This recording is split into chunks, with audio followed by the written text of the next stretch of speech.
India's COVID-19 case tally inched towards 40,000 mark today as the country recorded 39,980 cases, with the death toll jumping to 1,301 due to the staggering 83 fatalities in 24 hours.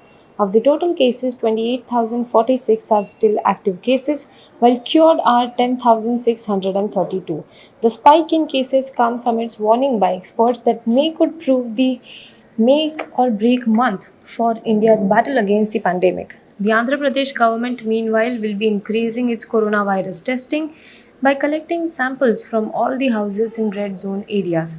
Kurnool, Guntur, Krishna, Prakasam, Nellore, and Chittur, which is in the first phase, have been marked as a large number of cases are reported from these areas. Health officials have said the main reason is to identify the hotspot in order to curb the spread of infections. This will be done by the Gram volunteers who look after 50 houses in city or villages.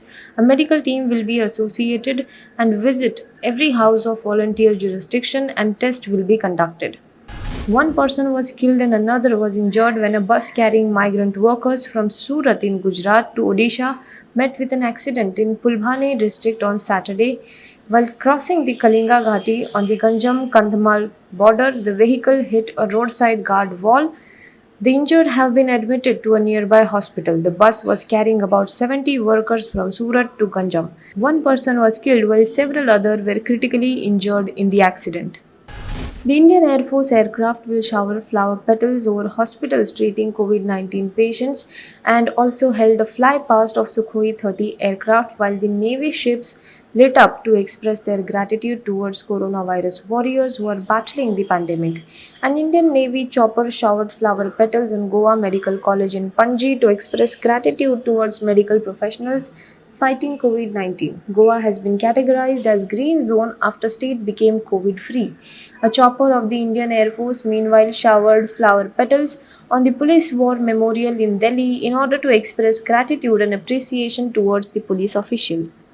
Congress MP Rahul Gandhi on Saturday criticized the government over the coronavirus tracking app Arogya Setu as a sophisticated surveillance system. The app, that was meant for voluntary use when it was launched in early April, has been made a must for all private and government employees. If a private firm employee is found without the app on their phone, the head of the company will be held responsible.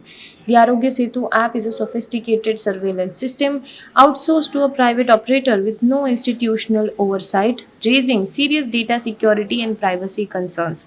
Technology can help keep us safe, but fear must not be leveraged to track citizens without their consent, Rahul Gandhi tweeted on Saturday.